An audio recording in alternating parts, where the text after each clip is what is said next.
అమరావతి దేవతలు నడయాడిన పుణ్యభూమి. దేవేంద్రుడు ప్రతిష్ఠించిన అమరలింగేశ్వరుడు కొలువైన ధన్యభూమి. దేవేరి కనకదుర్గమ్మ ఒకవైపు, పానకాల నృసింహుడు మరోవైపు, మధ్యలో ఉత్తర వాహిని రమణీయ కృష్ణమ్మ. శాతవాహనుల రాజధానిగా, బౌద్ధుల ఆధ్యాత్మిక క్షేత్రంగా ప్రపంచ ప్రఖ్యాతిగాంచిన అమరావతి స్తూపంతో ఆచార్య నాగార్జునుడు తిరగాడిన ప్రాంతంగా విరాజిల్లింది. ఆత్మ బలిదానంతో తమిళనాడు నుండి ఆంధ్ర రాష్ట్రం సాధించుకొని ఒకసారి రాజధాని లేకుండా నిలబడ్డ ఆంధ్రప్రదేశ్ మరోసారి తెలంగాణ విభజనతో రెండవసారి కూడా రాజధానిని కోల్పోయింది.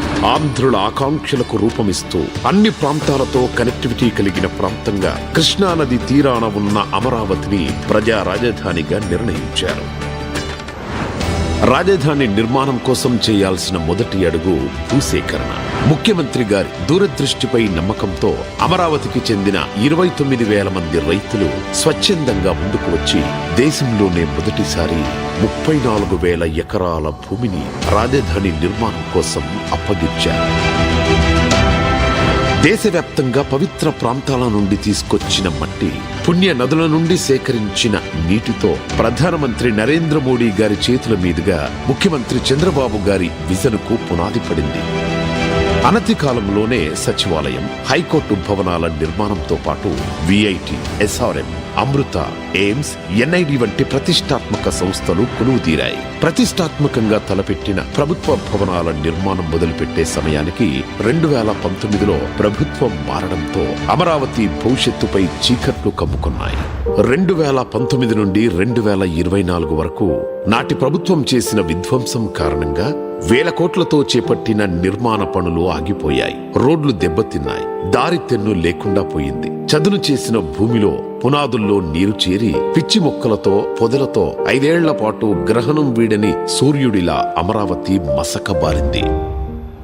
3 రాజధానుల ఆటలో రాష్ట్రానికి రాజధాని అనేదే లేక భవిష్యత్తు అంధకారమైంది.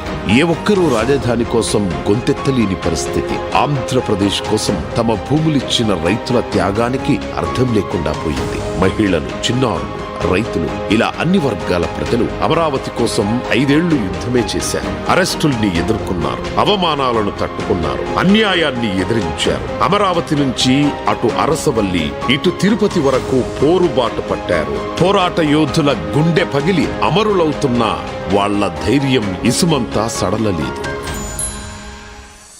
2024 రాష్ట్ర ప్రజల దీవెనలతో ఎన్డీఏ అఖండ విజయం సాధించి అధికారంలోకి రావడంతో చీకట్లను చీల్చుకుంటూ వచ్చిన సూర్యుడిలా అమరావతి తన పేరు సార్థకం చేసుకుంటూ పునరుజ్జీవం పొందింది.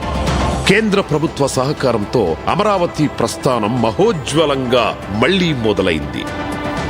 అంతర్జాతీయ ప్రమాణాలతో ప్రపంచంలోనే అత్యున్నత స్థాయి నగరంగా నిర్మాణానికి సన్నద్ధమవుతోంది. బ్లూ గ్రీన్ కాన్సెప్టుతో 3వ వంతు పచ్చదనంతో పర్యావరణానికి అనుకూలంగా కాలుష్య రహితంగా నిర్మితమవుతున్న ఏకైక నగరం అమరావతి. బయోడైవర్సిటీతో కూడిన అద్భుతమైన విశాలమైన పార్కులు, district cooling system, piped gas, storm water, cable connectivity లాంటి సకల సౌకర్యాలు భూగర్భ వ్యవస్థ ద్వారా నివాసాలకు అందనుంది. సైకిల్ ట్రాక్ నుంచి విశాలమైన గ్రిడ్ రహదారులతో నగరమంతా రాజటీవీతో నిర్మితమవుతోంది.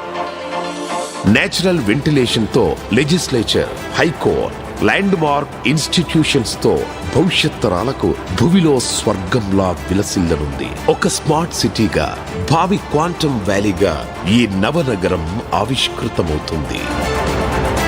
అమరావతి కేవలం నగరం కాదు, 5 కోట్ల మంది భవిష్యత్తుకు భద్రతగా నిలుస్తూ ఆర్థిక భరోసానిచ్చే స్వయం ఆధారిత కల్పవృక్షం.